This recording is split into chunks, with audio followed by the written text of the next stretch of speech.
জাতীয় থেকে আন্তর্জাতিক, প্রান্তিক, জনপদ থেকে নগর চারপাশে ঠিক কি ঘটছে এই মুহূর্তে তা নিয়ে আয়োজন এখন চারদিক।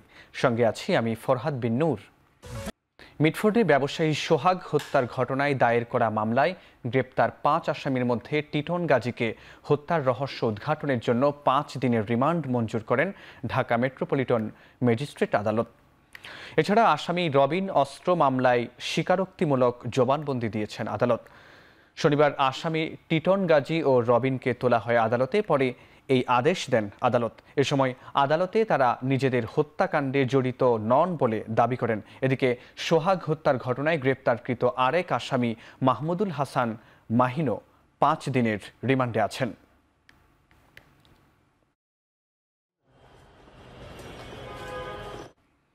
মিটফোর্ডের সোহাগ হত্যাকাণ্ডে চাঁদাবাজির কোনো তথ্য পাওয়া যায়নি বলে জানিয়েছেন ঢাকা মহানগর পুলিশের লালবাগের উপকমিশনার জসিম উদ্দিন। শনিবার ডিএমপির মিডিয়া সেন্টারে মিটফোর্ড হাসপাতালের সামনে ভাঙ্গারি ব্যবসায়ী লালচাঁদ সোহাগ হত্যা মামলার তদন্তের অগ্রগতি নিয়ে সংবাদ সম্মেলনে একথা বলেন তিনি। জানান, আসামিদের রাজনৈতিক পরিচয় এখন পর্যন্ত নিশ্চিত হওয়া যায়নি। ঘটনাস্থলের সিসিটিভি ফুটেজ, মোবাইল ভিডিও ও সাক্ষীদের তথ্য বিশ্লেষণ করে ঘটনার সাথে জড়িতদের শনাক্ত করা হয়েছে। এখন পর্যন্ত কোনো চাঁদাবাজির ঘটনা, এরা চাঁদাবাজ এই বিষয়গুলো আমাদের নলেজে নেই। অতীতে কোনো তাদের বিষয়ে অর্থাৎ ঘটনার আগে বা এখন পর্যন্ত আমাদেরকে এই রিপোর্ট আমাদেরকে কেউ করে নাই, আমরাও তথ্য পাইনি। আমরা শুধু যতটুকু জেনেছি এটা একটা পারস্পরিক একটা দ্বন্দ্বের বিষয়। যে সকল ভিডিও ফুটেজ আমরা পেয়েছি বিভিন্ন ক্যামেরা থেকে, সিসি ক্যামেরা থেকে, ওগুলো বিশ্লেষণের মাধ্যমে আমরা ঘটনার সাথে যারা সম্পৃক্ত তাদেরকে শনাক্ত করতে সক্ষম হই। মিটফোর্ড হত্যাকাণ্ডের ঘটনাকে দুঃখজনক উল্লেখ করে স্বরাষ্ট্র উপদেষ্টা জাহাঙ্গীর আলম চৌধুরী বলেছেন, সকল অপরাধীকে গ্রেপ্তার করে শাস্তি নিশ্চিত করতে কাজ করছে সরকার। শনিবার সকালে ঢাকা জেলা পুলিশ লাইন ও রিজার্ভ ফোর্স কার্যালয় পরিদর্শন শেষে তিনি একথা বলেন। কিছু ক্ষেত্রে অপরাধী ধরার গতি ধীর হলেও আইন শৃঙ্খলা বাহিনী নির্বিঘ্ন নয় বলেও দাবি করেন তিনি।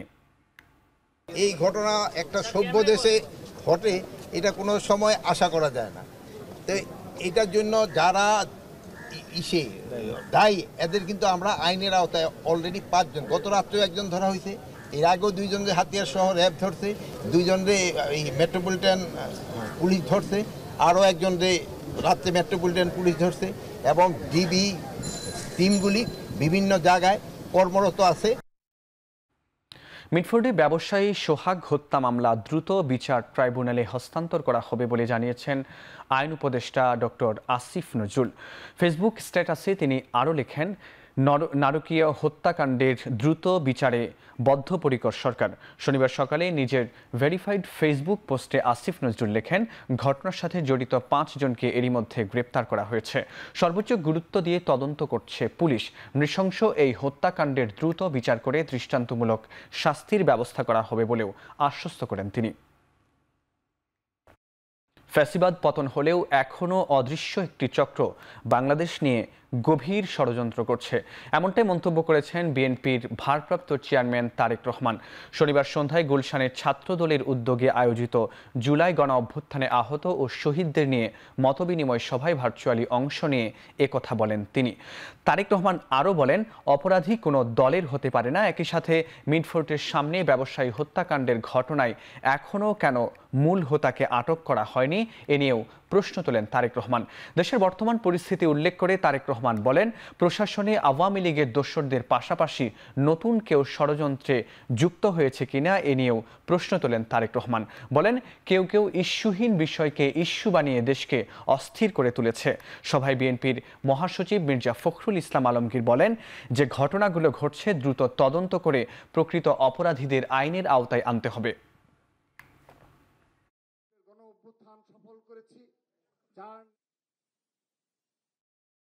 যে ঘটনাগুলো ঘটছে সরকারকে আহ্বান জানাবো, অতি দ্রুত তা তদন্ত করে প্রকৃত অপরাধী তাদেরকে বের করে তাদেরকে শাস্তির ব্যবস্থা করুন, অন্যথায় জাতি আপনাদেরকে ক্ষমা করবে না। আমরা যেটা খবর পেয়েছি, অন্য জায়গা থেকে নিয়ে আসা হয়েছে, তাকে ধরা হচ্ছে না, ধরা হলো, অন্যদেরকে অ্যারেস্ট করা হলো, তাকে আসামিও পর্যন্ত বোধহয় করা হয়নি এখন পর্যন্ত।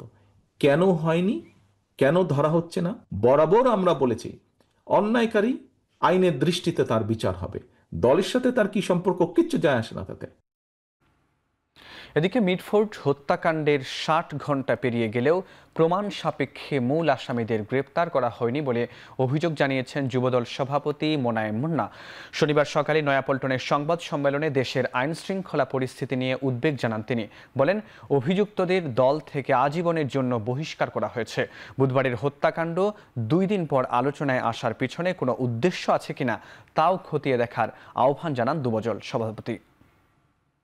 আমরা ৫ জনকে গতকাল সংগঠন থেকে আজীবনের জন্য বহিষ্কার করেছি, যাদের দেখা গেছে আশ্চর্যজনকভাবে তাদেরকে মামলার প্রধান আসামি করা হয়নি। যারা প্রাণঘাতী আঘাতগুলো করেছে তারা অদ্যাবধি গ্রেপ্তারও হয় নাই। ঘটনার ৬০ ঘন্টার বেশি সময় পেরিয়ে গেলেও খুনিদের খুনের প্রমাণাদি হাতে থাকা সত্ত্বেও অদ্যাবধি কেন মূল আসামিদের গ্রেপ্তার করা গেল না? দেশজুড়ে হত্যা, ধর্ষণ, চাঁদাবাজির মাধ্যমে দেশের নব্য ফ্যাসিবাদ জন্ম নিচ্ছে বলে অভিযোগ করেছে বাংলাদেশ জামায়াত ইসলামী। চাঁদাবাজির সঙ্গে যুক্ত রাজনৈতিক দলের বিরুদ্ধে কঠোর আন্দোলন গড়ে তোলার ঘোষণাও দিয়েছে দলটি। মিটফোর্ডে বর্বরোচিত হত্যাকাণ্ড সহ সারা দেশে খুন, ধর্ষণের প্রতিবাদ ও বিচারের দাবিতে শনিবার বায়তুল মোকাররমের উত্তর গেট এলাকায় বিক্ষোভ মিছিল পূর্ব সমাবেশে এই অভিযোগ করেন দলটির নেতারা। পরে জামায়াতে ইসলামী ঢাকা মহানগরী দক্ষিণের আয়োজিত বিক্ষোভ মিছিল সচিবালয়, প্রেস ক্লাব সহ নগরীর বিভিন্ন সড়ক প্রদক্ষিণ করে। এ সময় জামায়াত নেতারা বলেন যে রাজনৈতিক দলের সঙ্গে জামায়াতে ইসলামী দীর্ঘদিন আন্দোলন সংগ্রাম করেছে, আজ তারাই খুন, ধর্ষণ, চাঁদাবাজিতে লিপ্ত হচ্ছে। এসব কারণে আজ জুলাইয়ে ছাত্র জনতার আন্দোলন প্রশ্নবিদ্ধ হচ্ছে। দলটির সহকারী সেক্রেটারি জেনারেল মাওলানা রফিকুল ইসলাম খান বলেন, শেখ হাসিনা পালিয়ে যাওয়ার পর একটা দল নিজেদের দেশের মালিক মনে করছে, যারা দৈনিক নির্বাচন চায় কিন্তু চাঁদাবাজির বিরুদ্ধে কথা বলে না। এ সময় তিনি থানা থেকে আসামি ছিনিয়ে নেওয়ার ঘটনায় স্বরাষ্ট্র উপদেষ্টার পদত্যাগের দাবি জানান। একটা দল নির্বাচন জিকির তুলে অন্তর্বর্তীকালীন সরকারকে ব্যর্থ এবং তাদেরকে অস্থিতিশীল করে জানতন একটা নির্বাচনের পায়তারার অংশ হিসাবে এই অন্যায় অপকর্মগুলো শুরু করেছে। গত 11 মাসে যদি পর্যালোচনা করা হয় তাহলে একটি দলের হাতে প্রায় 130 জনের বেশি মানুষ খুন হয়েছে। 5ই আগস্ট হাসিনা পালিয়ে যাওয়ার পর বাংলাদেশের একটি দল নিজেদেরকে দেশের মালিক বনে গিয়েছেন। এই সমস্ত হত্যাকাণ্ড আর থানা থেকে সাজাপ্রাপ্ত আসামি ছিনিয়ে নেওয়ার এই ব্যর্থতার দায়ে স্বরাষ্ট্র উপদেষ্টার বহু আগেই পদত্যাগ করা উচিত ছিল। ব্যবসায়ী সোহাগকে হত্যার ঘটনায় বিভিন্ন সংগঠনের প্রতিবাদ সমাবেশে উত্তাল মিটফোর্ড হাসপাতালের ৩ নম্বর গেট। চাঁদাবাজি বন্ধ ও হত্যাকারীদের দ্রুত বিচারের দাবিতে সমাবেশ ও মিছিল করে জামায়াত ইসলামী, এনসিপি সহ বেশ কিছু রাজনৈতিক দল। নৃশংস এই হত্যাকাণ্ডের তীব্র নিন্দা জানিয়ে শনিবার রাতে পথসভা করে এনসিপি ঢাকা দক্ষিণ মহানগর। এ সময় বক্তারা বিএনপির সমালোচনা করে বলেন, চাঁদাবাজ খুনিদের আশ্রয় দিচ্ছে দলটি। অতীত থেকে শিক্ষা না নিলে আওয়ামী লীগের মতোই পরিণতি ভোগ করতে হবে বিএনপিকে। অন্যদিকে ঘটনার দিন আনসারদের নীরব ভূমিকার প্রতিবাদ জানিয়ে তাদের শাড়ি ও চুড়ি উপহার দিয়ে প্রতীকী প্রতিবাদ করে বাংলাদেশের সচেতন শিক্ষার্থী সমাজ। এর আগে বিকেলে প্রতিবাদ সমাবেশ ও মিছিল করে নবাববাড়ি ওয়ার্ড জামায়াতের নেতাকর্মীরা। এ সময় বক্তারা সোহাগের হত্যাকারীদের দ্রুত বিচারের দাবি জানান। একই সাথে চাঁদাবাজ ও সন্ত্রাসীদের বিরুদ্ধে ঐক্যবদ্ধ হতে আহ্বান জানান দেশবাসীকে। পুলিশের পক্ষ থেকে ঘোষণা দেওয়া হয়েছে এই হত্যাকাণ্ড নাকি চাঁদাবাজিকে কেন্দ্র করে না, ভাঙাড়ি ব্যবসাকে কেন্দ্র করে। উনারা কি বুঝাইতে চাচ্ছেন? যে লোকগুলা এসে সোহাগ ভাইকে পিটায়ে গেল তাদেরকে কিসের টাকায় পালা হয়? এই সন্ত্রাসীগুলাকে কিসের টাকায় পালা হয়? আমরা সবাই জানি এগুলোকে চাঁদাবাজির টাকায় পালা হয়। তারা চাচ্ছে যে শক্তি তারা জনগণের মুখকে বন্ধ করার জন্য এই নির্বাচন করছে। একটি দল ক্ষমতায় যাওয়ার আগেই শহর থেকে গ্রাম পর্যন্ত চাঁদাবাজি সন্ত্রাসের মাধ্যমে ভয়ের রাজত্ব কায়েম করছে বলে অভিযোগ করেছে বাংলাদেশ ইসলামী ছাত্র শিবিরের নেতারা। সকালে মিডফোর্ডে ব্যবসায়ী হত্যার প্রতিবাদে বিক্ষোভ থেকে এই মন্তব্য করেন শিবির নেতারা। শনিবার সকালে জগন্নাথ বিশ্ববিদ্যালয়ের সামনে থেকে মিছিল শুরু করে ঢাকা মহানগর দক্ষিণ শাখা। মিছিলটি রায়ের সাহেব বাজার হয়ে মিডফোর্ডের সামনে গিয়ে শেষ হয়। মিছিলে চাঁদাবাজি প্রতিহত ও নির্মূলে বিভিন্ন স্লোগান দেয় নেতারা। বলেন, জুলাই পরবর্তী সময়ে এসে একটি পক্ষ নতুন করে দখলদারি ও সন্ত্রাসের রাজত্ব কায়েম শুরু করেছে। গণঅভ্যুত্থান পরবর্তী সময়ে অপরাজনীতি প্রতিহতের ঘোষণা দিয়ে ব্যবসায়ীদের চাঁদাবাজ ও সন্ত্রাসীদের বিরুদ্ধে প্রতিরোধ কমিটি গড়ে তোলার আহ্বান জানান শিবির নেতারা। 2 কার্যদিবসের মধ্যে নির্মম হত্যাকাণ্ডের বিচার শুরুরও দাবি করেন তারা।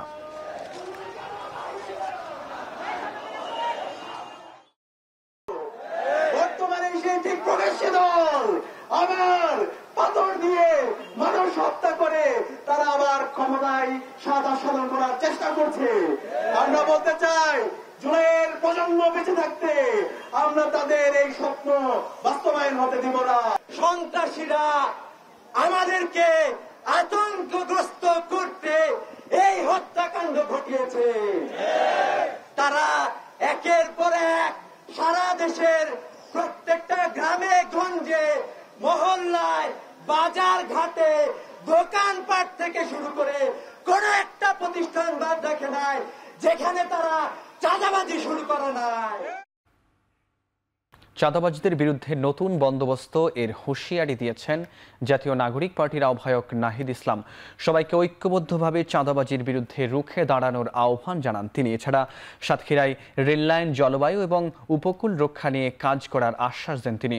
শনিবার দুপুরে সাতক্ষীরা শহরের আসিফ চত্বরে পথসভায় অংশ নিয়ে তিনি এসব কথা বলেন।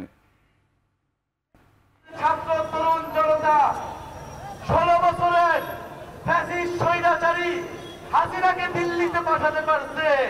সেই দেশের ছাত্র তরুণ কোন সামান্য চাঁদাবাজদেরকে ভয় পাবে না। সাতক্ষীরাবাসী এখনো রেল লাইনের সুযোগ পায় না, এখনো রেল সংযোগ এই 54 বছর হয়ে গেছে, এখনো সাতক্ষীরা এসে পৌঁছায়নি। আমরা কি সাতক্ষীরা রেল লাইন চাই? আমাদের জলবায়ু আমাদেরকে রক্ষা করতে হবে, আমাদের সুন্দরবন, আমাদের উপকূলীয় অঞ্চলকে আমাদের রক্ষা করতে হবে। ফলে জলবায়ু নিয়ে জাতীয় নাগরিক পার্টি কাজ করবে। 24-এর আকাঙ্ক্ষা এখনও শেষ হয়নি। চাঁদাবাজি, সন্ত্রাসী কর্মকাণ্ড প্রতিহত করতে সবসময় রাজপথে থাকার হুঁশিয়ারি দিয়েছেন জাতীয় নাগরিক পার্টির উত্তরাঞ্চলের মুখ্য সংগঠক সার্জিস আলম। এ সময় দলের মুখ্য সংগঠক নাসিরউদ্দিন পাটোয়ারি বলেন, দেশের সন্ত্রাস চাঁদাবাজির সিন্ডিকেট হলে আবারও গণ অভ্যুত্থান হবে। শনিবার বিকেলে বাগেরহাটের রামপালে জুলাই পদযাত্রায় অংশ নিয়ে এসব কথা বলেন তারা। সেখানে দলের সদস্য সচিব আক্তার হোসেন বলেন, শুধুমাত্র নির্বাচন দিয়ে গণতন্ত্র প্রতিষ্ঠা করা যাবে না, সব ক্ষেত্রে সংস্কার করে নির্বাচন দিতে হবে। বাংলাদেশে আমরা আর কোনো সন্ত্রাস দেখতে চাই না, বাংলাদেশে আমরা কোনো চাঁদাবাজি দেখতে চাই না। কোন রাজনৈতিক দল যদি আপনাদের এখানে আপনাদের ভূমির অধিকার থেকে, আপনাদের প্রাপ্য অধিকার থেকে বিদেশি কোন দেশের কাছে লিজ দেওয়ার পায়তারা করে, কোন দল যদি তাদের এজেন্ট হয়ে কাজ করে, আপনারা সর্বসম্মতিক্রমে এই রামপালে দুর্বার আন্দোলন গড়ে তুলবেন। ফ্যাসিস্ট হাসিনা, খুনি হাসিনা, আওয়ামী লীগ ভারতে পালিয়ে গেছে, কিন্তু আওয়ামী লীগের সিস্টেম এখনো পর্যন্ত বাংলাদেশে রয়ে গেছে। 24-এর অভ্যুত্থানে যে আকাঙ্ক্ষা নিয়ে আমরা রাজপথে নেমেছিলাম, সেই আকাঙ্ক্ষা এখনো পূরণ হয়নি। তাই রাজপথ ছাড়ার সময় এখনো হয়নি। কেউ যদি চাঁদাবাজি, দখলদারিত্ব, ক্ষমতার অপব্যবহার, দুর্নীতি সহ যে কোনো অপকর্মের সাথে জড়িত হয় তাকে প্রতিরোধ করতে হবে। বিএনপি নব্য ফ্যাসিস্টে পরিণত হচ্ছে বলে দাবি করেছেন বৈষম্য বিরোধী ছাত্র আন্দোলনের সভাপতি রিফাত রশিদ। বলেন, মিডফোর্ড হত্যাকাণ্ড আইয়ামে জাহিলিয়াতের যুগকে মনে করিয়ে দেয়। শনিবার সকালে মিডফোর্ডের সংবাদ সম্মেলনে তিনি হুঁশিয়ারি দিয়ে বলেন, ভবিষ্যতে কোনো দলকেই ফ্যাসিবাদী হয়ে উঠতে দেওয়া হবে না। আমরা বিএনপিকে আহ্বান করছি, ছাত্রদলকে আহ্বান করছি, হাসিনার যে বয়ান, হাসিনার যে স্টাইল, এগুলো সাবস্ক্রাইব করেন না। বাংলাদেশের মানুষ বহু আগেই এই স্টাইলগুলোকে ছুঁড়ে ফেলে দিয়েছে। এই বাংলাদেশে নতুনভাবে আমরা কাউকে ফ্যাসিবাদী হয়ে উঠতে দেব না। অন্তর্বর্তী সরকার গঠনের প্রায় 1 বছর পরেও দেশের আইন শৃঙ্খলা পরিস্থিতি সন্তোষজনক না হওয়ার অভিযোগ করেছে ইনকিলাব মঞ্চ। আর এই সুযোগে আওয়ামী লীগ ফিরে আসলে তার দায় সরকার এড়াতে পারবে না বলেও মন্তব্য করেন ইনকিলাব মঞ্চের মুখপাত্র শরীফ ওসমান হাদি। রাজধানীর স্যার সলিমুল্লাহ মেডিকেল কলেজ ও হাসপাতালের সামনে ভাঙাড়ি ব্যবসায়ীকে নৃশংসভাবে হত্যার প্রতিবাদে শনিবার বিকেলে ঢাকা বিশ্ববিদ্যালয়ের মধুর ক্যান্টিনে সংবাদ সম্মেলনে করে ইনকিলাব মঞ্চ। সেখানে প্ল্যাটফর্মটির মুখপাত্র সরকার ও বিএনপির কঠোর সমালোচনা করেন। আশঙ্কা প্রকাশ করে বলেন, নির্বাচনের আগে পুলিশ বাহিনীর সংস্কার না করলে আইন শৃঙ্খলা পরিস্থিতির আরও অবনতি হতে পারে। এ সময় বিএনপিকে সতর্ক করে শরীফ ওসমান হাদি বলেন, জুলাইয়ের স্পিরিট ধারণ করে রাজনীতি না করলে তাদের পরিণতি আওয়ামী লীগের চেয়েও করুণ হবে।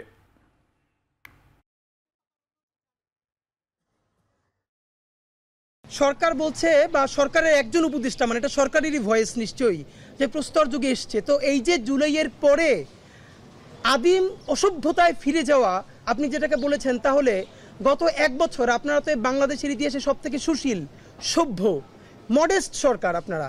তো এই সুশীল এনজিওবাদী সরকার থাকা অবস্থায় বাংলাদেশ কিভাবে প্রস্তর যুগে ফিরে গেল? এই প্রস্তর যুগে যাতে ফিরে যেতে না পারে এই জন্য গত 1 বছর আপনারা কি ছিঁড়েছেন। আর যেই দেশের নেতৃত্বে এই দেশ স্বাধীনতা হয়েছে মাত্র 54 বছর আগে, সেই দল সব কিছু নিয়ে পালাইছে। সুতরাং আপনারা তো তার অনেক পরের দল। যদি পারেন নয়া রাজনীতি শুরু করেন, ওইসব রাজনীতি বন্ধ করে। আর নইলে পরিণতি কি হবে এটা ভালোবেসে বললাম। এদিকে দেশব্যাপী অরাজকতা, চাঁদাবাজি ও খুনের প্রতিবাদে রাজধানীর বিভিন্ন এলাকায় বিক্ষোভ করেছেন বেসরকারি বিশ্ববিদ্যালয়ের শিক্ষার্থীরা। শনিবার সকালেই রামপুরা, উত্তরা, বসুন্ধরা সহ রাজধানীর বিভিন্ন এলাকায় কর্মসূচি পালন করছে বেসরকারি বিশ্ববিদ্যালয়ের শিক্ষার্থীরা। এ সময় বিচারের দাবিতে স্লোগান ও প্লেকার্ড প্রদর্শন করেন তারা। আন্দোলনরতরা বলেন, 5 আগস্ট পরবর্তী সময়ে মানুষের জীবনের নিরাপত্তার দাবিতে রাজপথে নামা দুঃখজনক। বিচারের আওতায় আনার দাবিও জানান তারা। এনএসইউ, আইইউবি, এআইইউবি, ইউআইইউ সহ বিভিন্ন বিশ্ববিদ্যালয়ের শিক্ষার্থীরা এই বিক্ষোভে অংশ নেয়। ভবিষ্যতের বাংলাদেশ বিচারাধীন সংস্কৃতির চালু করতে দেয়া হবে না বলেও শিক্ষার্থীরা হুঁশিয়ারি দেন। ছাত্র জনতা, প্রাইভেট বিশ্ববিদ্যালয়ের যারা জুলাইয়ের যোদ্ধা ছিলাম, সবাই এই হত্যাকাণ্ডের প্রতিবাদ জানাতে একত্রিত হয়েছি। আমরা চেয়েছি বাংলাদেশে কোনো সন্ত্রাসবাদ কিংবা কোনো ধরনের চাঁদাবাজি যাতে না হয়, সেটা যে কোনো দলই হোক, যে কোনো গোষ্ঠী হোক। নির্দিষ্ট কোনো দলের জন্য আমাদের একটি বাধাবন্ধকতা নাই। মিটফোর্টে ব্যবসায়ীকে নৃশংসভাবে হত্যার প্রতিবাদ ও জড়িতদের শাস্তির দাবিতে সারা দেশে বিক্ষোভ মিছিল অনুষ্ঠিত হয়েছে। শনিবার বিকেলে চট্টগ্রামে বিক্ষোভ মিছিল বের করে ইসলামী ছাত্র শিবির। মিছিলটি নগরীর বিভিন্ন সড়ক ঘুরে জিইসি মোড়ে গিয়ে শেষ হয়। পরে সেখানে সংক্ষিপ্ত সমাবেশ করে তারা। এ সময় সারা দেশে সন্ত্রাস, চাঁদাবাজি ও হত্যাকাণ্ডে জড়িতদের দৃষ্টান্তমূলক শাস্তির দাবি জানানো হয়। একই দাবিতে রাজশাহীতেও একাধিক কর্মসূচি পালন করেছে শিক্ষার্থী সহ বিভিন্ন সংগঠন। বিকেলে রাজশাহী বিশ্ববিদ্যালয় ক্যাম্পাসে বিক্ষোভ মিছিল করে ছাত্রদল। এ সময় ঢাকার মিডফোর্টে ব্যবসায়ী সোহাগ হত্যার বিচার দাবি করেন তারা। অন্যদিকে পদ্মা সেতুর জাজিরা প্রান্ত ও গাজীপুরে সড়ক অবরোধ করে বিক্ষোভ করে বিক্ষুব্ধ ছাত্র জনতা। এছাড়াও জাহাঙ্গীরনগর বিশ্ববিদ্যালয়, টাঙ্গাইল ও নওগাঁ সহ দেশের বিভিন্ন স্থানে বিক্ষোভ মিছিল অনুষ্ঠিত হয়েছে।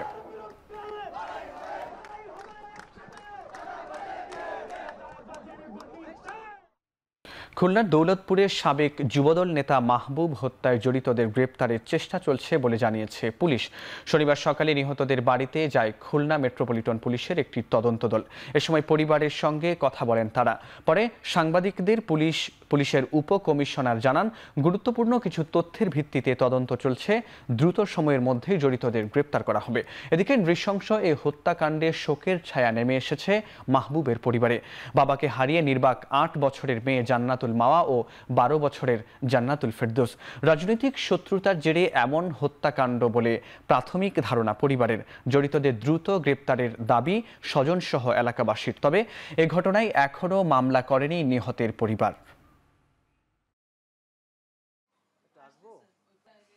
হঠাৎ করে মনে হলো অনেকগুলো বাজির মতো শব্দ। আমি দৌড় দিয়ে নিচে নেমে গেছি। নিচে নেমে গেছি, যখন আমি গেট পর্যন্ত গেছি তখন ওই দোকানদার সজল আমারে বলতেছে, ভাবি ও বড় ভাবি তাড়াতাড়ি আসেন, বাইরে গুলি করিছে। তার আগে কিন্তু কেউ আমারে ডাকে না। হেলমেট পরা ছিল আর হচ্ছে একজন নাকি মাস্ক খোলা ছিল, আর যার সময় তারা নাকি গালাগালি দিছে, বলেছে যে পারলে কিছু করে নিস। আমাদের এই মহল্লায় আমার বয়সে আমি জীবনে কখনো কোনোদিন দেখি নাই এরকম যে একটা আতঙ্ক। অনেকগুলো বিষয় নিয়ে আগাচ্ছি আমরা, অনেকগুলো লাইন আমরা পেয়েছি। আমরা আশা করি যে খুব অল্প সময়ের মধ্যেই আমরা মূল যারা এখানে সম্পৃক্ত তাদের আমরা আটক করতে পারবো। জাতীয় ঐক্যমত্য কমিশনের মাধ্যমে দেশে পরিবর্তন আসবে এটি বিশ্বাস করার দরকার নেই বলে মন্তব্য করেছেন বিএনপির স্থায়ী কমিটির সদস্য আমির খসরু মাহমুদ চৌধুরী। শনিবার জাতীয় প্রেস ক্লাবে আলোচনা সভায় তিনি বলেন, পরিবর্তন আনতে হলে কেবল গণতান্ত্রিক প্রক্রিয়ায় আনতে হবে। অপূর্ণ জাতীয় আকাঙ্ক্ষা ও জুলাই গণ অভ্যুত্থান শীর্ষক আলোচনা সভার আয়োজন করে বাংলাদেশ জাসদ। সেখানে বিএনপি নেতা খসরু বলেন, একটি পক্ষ নির্বাচন পেছানোর জন্য অপ্রয়োজনীয় বিষয় সামনে আনছে, তাদেরকে চাপ প্রয়োগকারী গোষ্ঠী হিসেবে থাকার পরামর্শ দিয়ে আমির খসরু মাহমুদ চৌধুরী বলেন, ঢাকায় বসে সংস্কারের সিদ্ধান্ত নিলেই সেই সংস্কার টেকসই হবে না। জাতীয় ঐক্যমত্য কমিশনে যেসব বিষয়ে ন্যূনতম ঐক্যমত্য হবে ততটুকু বাস্তবায়ন করে নির্বাচনের দিকে এগোনো উচিত বলেও মন্তব্য করেন তিনি। কোন কমিশনের মাধ্যমে বাংলাদেশের পরিবর্তন আসবে বিশ্বাস করার কোনো কারণ নাই। আপনাকে পরিবর্তন আনতে হবে বাংলাদেশের জনগণের মাধ্যমে, গণতান্ত্রিক প্রক্রিয়ার মাধ্যমে। যতটুকু আমরা ঐক্যমতে পৌঁছেছি এর বাইরে আর পুশ না করে আপনাকে নির্বাচনের দিকে যেতে হবে। এর বাইরে প্রত্যেকটি দলের নিজস্ব চিন্তা ভাবনা দর্শন থাকবে। ডিসেম্বরের মধ্যে নির্বাচনের প্রস্তুতি শেষ করার কথা বলার পরেই দেশে সংকট তৈরি করার জন্য নানা ষড়যন্ত্র শুরু হয়েছে বলে মন্তব্য করেছেন বিএনপির চেয়ারপারসনের উপদেষ্টা জয়নুল আবদিন ফারুক। শনিবার সকালে জাতীয় প্রেস ক্লাবের সামনে এক প্রতীকী অবস্থান কর্মসূচিতে অংশ নিয়ে তিনি এই মন্তব্য করেন। জয়নুল আবদিন ফারুক বলেন, মিডফোর্টের ঘটনায় অভিযুক্তদের আজীবনের জন্য বহিষ্কার করে দল সাহসিকতার পরিচয় দিয়েছে। তিনি বলেন, এ ঘটনায় মূল হোতাদের বের করে শাস্তির আওতায় আনতে হবে। এ সময় অচিরেই জনগণের প্রতিনিধিদের কাছে ক্ষমতা হস্তান্তরের আহ্বান জানান বিএনপি চেয়ারপারসনের এই উপদেষ্টা।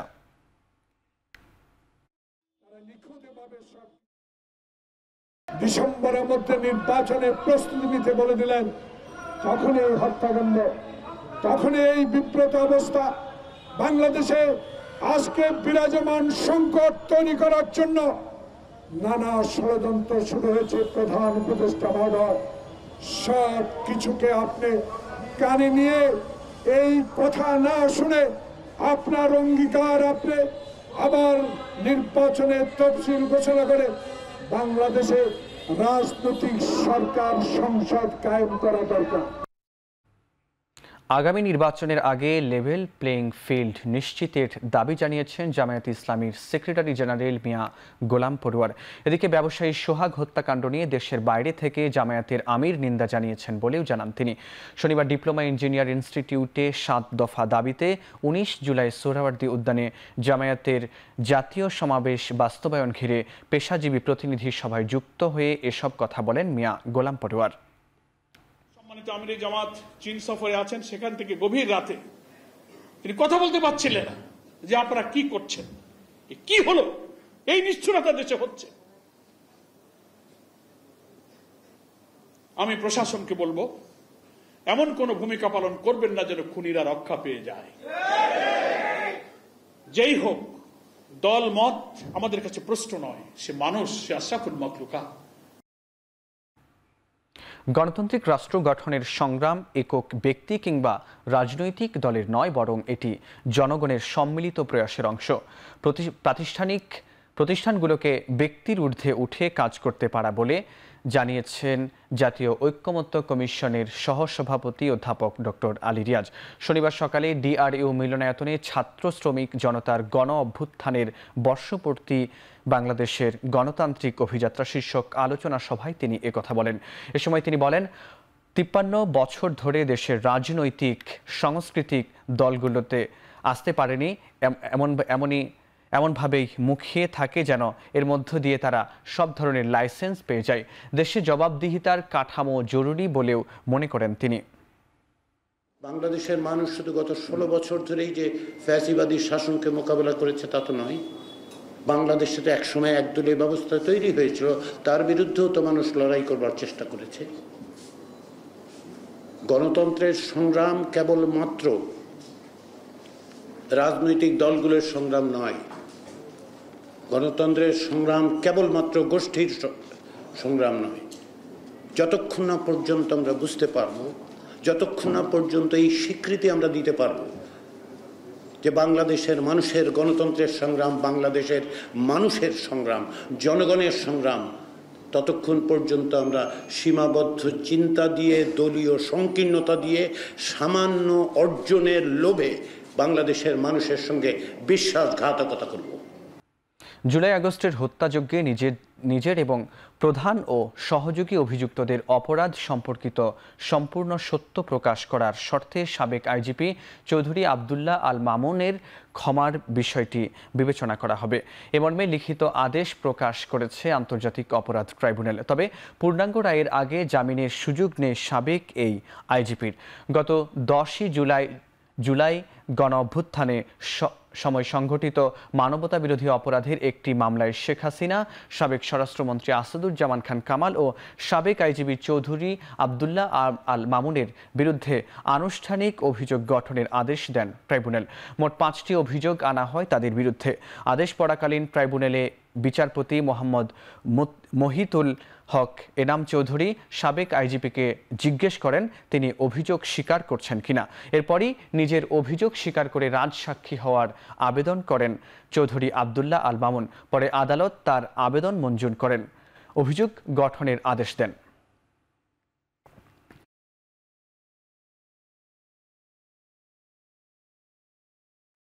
বিশ্ব স্বাস্থ্য সংস্থার দক্ষিণ পূর্ব এশিয়া অঞ্চলের আঞ্চলিক পরিচালক ও শেখ হাসিনার মেয়ে সাইমা ওয়াজিদ পুতুলকে অনির্দিষ্টকালের জন্য বাধ্যতামূলক ছুটিতে পাঠানো হয়েছে। শুক্রবার থেকে এর সিদ্ধান্ত কার্যকর হয়েছে বলে কর্মীদের নিশ্চিত করেছেন সংস্থাটির মহাপরিচালক। পুতুলের বিরুদ্ধে দুর্নীতি দমন কমিশন দুদকের করা জালিয়াতি ও ক্ষমতার অপব্যবহারের অভিযোগে করা 2টি মামলা দায়ের 4 মাস পর এমন সিদ্ধান্ত নিল বিশ্ব স্বাস্থ্য সংস্থা। তার অনুপস্থিতিতে ভারপ্রাপ্ত হিসেবে 15 জুলাই থেকে দায়িত্ব পালন করবেন WHO এর সহকারী মহাপরিচালক ডাক্তার ক্যাথারিনা বোমহে। 2024 সালের জানুয়ারিতে দায়িত্ব নেওয়ার পর থেকেই মনোনয়ন প্রক্রিয়া নিয়ে বিতর্ক ছিল। অভিযোগ রয়েছে তৎকালীন প্রধানমন্ত্রী শেখ হাসিনার প্রভাব খাটিয়ে তাকে ওই পদে বসিয়েছিলেন। দুদকের মামলার অভিযোগপত্র অনুযায়ী পুতুল তার শিক্ষাগত যোগ্যতা নিয়ে ভুয়া তথ্য দিয়েছিলেন। এছাড়া সূচনা ফাউন্ডেশনের জন্য বিভিন্ন ব্যাংক থেকে প্রায় $2.8 মিলিয়ন সংগ্রহে সহায়তা এবং প্রভাবের অপব্যবহার করার অভিযোগও রয়েছে পুতুলের বিরুদ্ধে। এ সময় অভিযোগে বাংলাদেশে তার বিরুদ্ধে গ্রেপ্তারি পরোয়ানা জারি করায় দক্ষিণ পূর্ব এশিয়ার দেশগুলোতে সফর করতে পারছিলেন না পুতুল।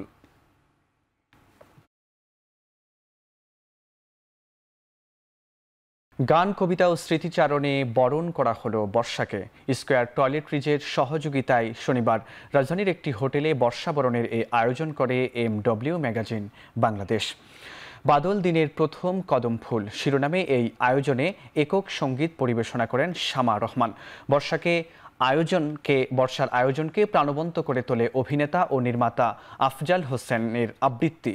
অনুষ্ঠানে উপস্থিত ছিলেন স্কয়ার টয়লেট্রিজের লিমিটেডের ব্যবস্থাপনা প্রধান অঞ্জন চৌধুরী ও ম্যাগাজিনটির সম্পাদক ও প্রকাশক রুমানা চৌধুরী। এ সময় অতিথিরা বর্ষা নিয়ে নিজেদের নানা স্মৃতি তুলে ধরেন। স্কয়ার টয়লেট্রিজের নির্বাহী প্রধান মালিক মোহাম্মদ সাইদ ভবিষ্যতে এ ধরনের আয়োজনে পৃষ্ঠপোষকতার আশ্বাস দেন।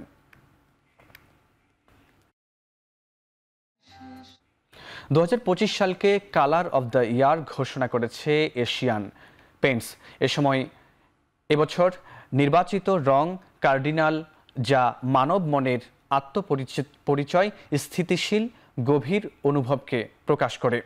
শনিবার সন্ধ্যায় রাজধানীর একটি হোটেলে এশিয়ান পেইন্টস ইন্টারন্যাশনালের বার্ষিক আয়োজনে এই ঘোষণা দেয়া হয়।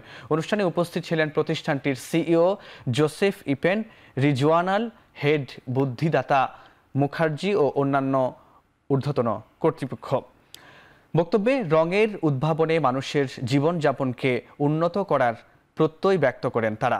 বিশ্বজুড়ে রঙের চলমান ধারা, ভাবনা ও আবেগ নিয়ে এশিয়ান পেইন্টের গবেষণা প্রকল্প কালার নেক্সট বিশেষ এ রঙের নির্বাচিত করে।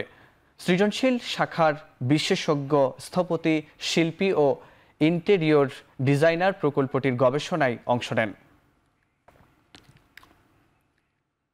ঠাকুরগাঁওয়ের বালিয়াডাঙ্গি উপজেলায় বিএনপির সম্মেলনে ফলাফল ঘোষণাকে কেন্দ্র করে উত্তেজনা থামাতে এসে হামলার শিকার হয়েছেন বিএনপি মহাসচিবের ভাই ও ঠাকুরগাঁও জেলা বিএনপির সাধারণ সম্পাদক মির্জা ফয়সাল আমিন। এ সময় তাকে বহন করা গাড়ি ভাঙচুর করে বিএনপির বিক্ষুব্ধ নেতাকর্মীরা। শনিবার রাত 8:30টার দিকে বালিয়াডাঙ্গি উপজেলার সমীরউদ্দিন স্মৃতি কলেজ মাঠে এ ঘটনা ঘটে। সেনাবাহিনী ও পুলিশ ঘটনাস্থলে এসে পরিস্থিতি নিয়ন্ত্রণে আনে। মহাসচিবের ভাইয়ের উপর হামলা ও গাড়ি ভাঙচুর আটকাতে গিয়ে আহত হয়েছেন উজ্জ্বল নামে বিএনপির এক কর্মী। তাকে উদ্ধার করে বালিয়াডাঙ্গি উপজেলা স্বাস্থ্য কমপ্লেক্সে ভর্তি করা হয়েছে। বালিয়াডাঙ্গি উপজেলা নির্বাহী কর্মকর্তা পলাশ কুমার দেবনাথ জানান, ফলাফল ঘোষণার পর তৃতীয় তলা থেকে নিচে নামার সময় হঠাৎ করেই হামলার ঘটনা ঘটে। হামলাকারীদের শনাক্ত করার চেষ্টা চলছে। বর্তমান পরিস্থিতি স্বাভাবিক রয়েছে।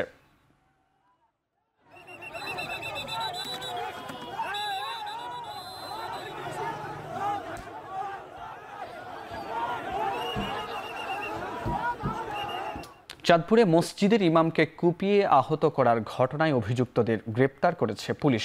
স্থানীয় হাসপাতালে চিকিৎসা শেষে উন্নত চিকিৎসার জন্য আহত ইমামকে ঢাকায় পাঠানো হয়েছে। শুক্রবার প্রফেসর পাড়া এলাকায় মোল্লাবাড়ি মসজিদে এই ঘটনা ঘটে। প্রত্যক্ষদর্শীরা জানান, জুমার নামাজের সময় মসজিদের ইমাম আনম নুরুর রহমান মাদানিকে কুপিয়ে আহত করেন অভিযুক্ত বিল্লাল হোসেন। খুতবা নিয়ে মতপার্থক্যের জেরে পরিকল্পিতভাবে দেশীয় অস্ত্র নিয়ে মসজিদে প্রবেশ করে। এক পর্যায়ে ইমাম আনম নুরুর রহমান মাদানির মাথা লক্ষ্য করে ধারালো অস্ত্র দিয়ে এলোপাথারি কোপাতে থাকে। এ সময় উপস্থিত মুসল্লিরা বিল্লালকে আটক করে পুলিশে খবর দেয় এবং আহত ইমামকে উদ্ধার করে হাসপাতালে নিয়ে যায়। চাঁদপুর সরকারি জেনারেল হাসপাতালে প্রাথমিক চিকিৎসা শেষে উন্নত চিকিৎসার জন্য তাকে ঢাকায় পাঠানো হয়। এ ঘটনায় আহতর ছেলে আফনান কাফি গতকাল রাতে থানায় একটি মামলা দায়ের করেন। এবার আন্তর্জাতিক প্রসঙ্গ। যুক্তরাষ্ট্রের ক্যালিফোর্নিয়া অঙ্গরাজ্যের লস অ্যাঞ্জেলেস শহর থেকে যথাযথ প্রমাণ ছাড়া অভিবাসীদের আটক না করার নির্দেশ দিয়েছেন অঙ্গরাজ্যটির ফেডারেল আদালত। অভিবাসীদের ধরপাকড়ের অভিযোগে ট্রাম্পের বিরুদ্ধে করা এক মামলার রায়ে শুক্রবার এ নির্দেশ দেন আদালত। এ নির্দেশ ক্যালিফোর্নিয়ার লস অ্যাঞ্জেলেস সহ 7টি কাউন্টির জন্য প্রযোজ্য হবে। এতে করে যুক্তরাষ্ট্র থেকে অভিবাসীদের বিতাড়িত করতে আবারও বাধার মুখে পড়লেন মার্কিন প্রেসিডেন্ট ডোনাল্ড ট্রাম্প।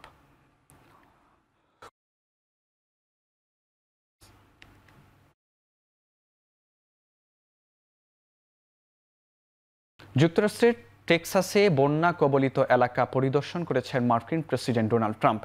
সে সময় সঙ্গে ছিলেন স্ত্রী মেলানিয়া ট্রাম্প। সফল উদ্ধার অভিযান পরিচালনার জন্য সে সময় এক ব্রিফিংয়ে হোমল্যান্ড সিকিউরিটি কাউন্সিলের সেক্রেটারির ব্যাপক প্রশংসা করেন ট্রাম্প। গত সপ্তাহে অঙ্গরাজ্যটির কার কাউন্টিতে আকস্মিক বন্যায় 36 শিশুসহ 120 জনের মৃত্যু হয়। এই ঘটনায় এখনও নিখোঁজ রয়েছেন অনেকে। তবে গত কয়েকদিনে কোনো মরদেহ উদ্ধার করা সম্ভব হয়নি বলে জানান উদ্ধারকারীরা। অতিবৃষ্টিতে গত 4 জুলাই গুয়াদালুপে নদীর পানি বেড়ে গিয়ে বন্যা দেখা দেয় এই অঞ্চলটিতে। অঙ্গরাজ্যটিতে যা গত 6 মাসের মধ্যে সবচেয়ে বিপর্যয়কর পরিস্থিতি ছিল। এবার খেলার খবর। অনূর্ধ্ব 20 সাফ চ্যাম্পিয়নশিপে নিজেদের দ্বিতীয় ম্যাচে শক্তিশালী নেপালের বিপক্ষে মাঠে নামবে বাংলাদেশ নারী দল। শনিবার অনুশীলন না থাকলেও রিকভারি সেশন করেছে নারী দল। নেপালের বিপক্ষে নিজেদের সেরাটা দিতে চায় নারীরা। শ্রীলঙ্কার সাথে ম্যাচ খেলছি, আজকে রিকভারি ছিল। তারপরে সন্ধ্যায় কোচ আমাদের সাথে বসবে, কিছু ভিডিও দেখাবে, তারপরে কোচের যে নির্দেশনা থাকবে আমাদের পরবর্তী ম্যাচের জন্য আমরা ওইভাবেই করবো ইনশাল্লাহ। নেক্সট ম্যাচে টার্গেট আমাদের উইন করা, যেভাবেই হোক এই টুর্নামেন্ট যেভাবে হোক আমাদের চ্যাম্পিয়ন ধরে রাখতে হবে ধারাবাহিকতা। তো ইনশাল্লাহ আমরা মাঠে নামবো জেতার জন্য। চেষ্টা করছি মেয়েদের রিকভারি সেশন করানোর জন্য। সকালবেলায় আমরা পুল সেশন করিয়েছি, বিকেলবেলায় স্ট্রেচিং এবং সন্ধ্যায় আমাদের বিডিএ সেশন আছে। আমরা ভালো কিছু করেই আবার মাঠ থেকে ফিরে আসতে যাচ্ছি। নেপাল কোনোভাবেই দুর্বল টিম না, ওরা অনেক শক্ত টিম এবং আমাদের প্রধান প্রতিপক্ষ এই টুর্নামেন্টে। বরখাস্তের দাবি উঠলেও এখনও জাতীয় ফুটবল দলের কোচ হেভিয়ার ক্যাব্রেরার বিষয়ে কোনো চূড়ান্ত সিদ্ধান্ত আসেনি বাংলাদেশ ফুটবল ফেডারেশনের। শনিবার ন্যাশনাল টিমস কমিটির সভা শেষে এমনটাই জানিয়েছেন বাফুফের মিডিয়া কমিটির চেয়ারম্যান আমিরুল ইসলাম বাবু। তবে দলের ভুল ত্রুটি সংশোধন নিয়ে আলোচনা হয়েছে বলে জানিয়েছেন তিনি। আজকে আমাদের যে আলাপ আলোচনা, ভুল ত্রুটি সংশোধন করা, অ্যাজ এ ম্যানেজারের যদি কোনো ভুল ত্রুটি হয়ে থাকে তাকে আমরা বলেছি এইভাবে কিছু, সবার সাজেশন ছিল। সাইদ হাসান কারণ সাহেব কিছু সাজেশন দিয়েছে, আমাদের সাদাত সাহেব কিছু সাজেশন দিয়েছে, ইকবাল সাহেব কিছু সাজেশন দিয়েছে, রূপু সাহেব কিছু সাজেশন দিয়েছে। এই সাজেশনের উপরে ভিত্তি করে আমরা কিভাবে সামনের দিকে এগিয়ে যেতে পারি সেই দিকে আমরা ওই পথেই আমরা হাঁটছি। না, কোনো জবাবদিহিতার আনার এখানে কোনো ইয়ে নাই। এখানে আমাদের যে ভুল ভ্রান্তি, ভুল ত্রুটিগুলি, সেই ভুল ত্রুটিগুলি সংশোধন করা, নাথিং এলস। যদি আপনি মনে করেন যে ওরা দুজন যদি 23 বছরের ভিতরে হয়, অবভিয়াসলি আপনি 100% দেখবেন। উইম্বলডন ফাইনালে ইতিহাস, আনিসিমাভাকে 6-0, 6-0 ব্যবধানে হারিয়ে চ্যাম্পিয়ন ইগা সোয়াতেক। ফাইনালে আমেরিকার আমান্ডা আনিসিমাভাকে হারিয়ে নিজের প্রথম উইম্বলডন খেলার খেতাব এবং ষষ্ঠ গ্র্যান্ড স্ল্যাম জিতলেন পোল্যান্ডের ইগা সোয়াতেক। শনিবার উইম্বলডনের সেন্টার কোর্টে মুখোমুখি হয়েছিলেন সোয়াতেক এবং আনিসিমাভো। প্রথম সেট থেকেই নিজের দাপট দেখাতে থাকেন সোয়াতেক। প্রথম সেটে মাত্র 25 মিনিটেই আনিসিমাভাকে 6-0 ব্যবধানে পরাজিত করেন তিনি।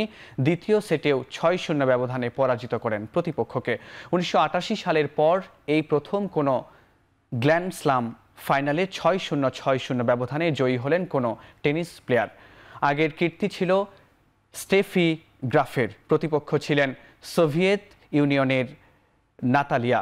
এই নিয়ে মোট 6 গ্র্যান্ড স্ল্যাম চ্যাম্পিয়ন হলেন বিশ্বের 8 নম্বর টেনিস তারকা সোয়াতেক।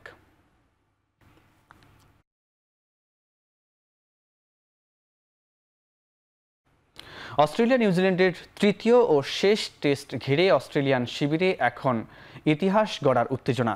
এদিকে মিচেল স্টার্কের শততম টেস্ট আর 400 উইকেটের মাইল ফলকের হাতছানি। অন্যদিকে গ্লেন ম্যাকগ্রাকে ছাড়িয়ে যাওয়ার সুযোগ নাথান লায়নের। 5 উইকেট পেলেই স্টার্ক স্পর্শ করবেন 400 উইকেটের মাইল ফলক। গোলাপি বলে এখনো পর্যন্ত সর্বোচ্চ 74টি উইকেট আছে তার। 99 ম্যাচ খেলে এই পেসারের উইকেট এখন 395। অন্যদিকে অস্ট্রেলিয়ার ইতিহাসে অন্যতম কিংবদন্তি পেসার গ্লেন ম্যাকগ্রাফে পেছনে ফেলার জন্য লায়নের দরকার মাত্র 2 উইকেট। সেটা পেলেই তিনি উঠে যাবেন অস্ট্রেলিয়ার সর্বোচ্চ টেস্ট উইকেট কিপারদের তালিকায় দ্বিতীয়তে। 259 ইনিংস লায়নের উইকেট সংখ্যা 562 আর ম্যাকগ্রা 243 ইনিংসে নিয়েছেন 563 উইকেট। অস্ট্রেলিয়ার হয়ে সর্বোচ্চ উইকেট শিকারী শেন ওয়ার্নের উইকেট সংখ্যা 273 ইনিংসে 708।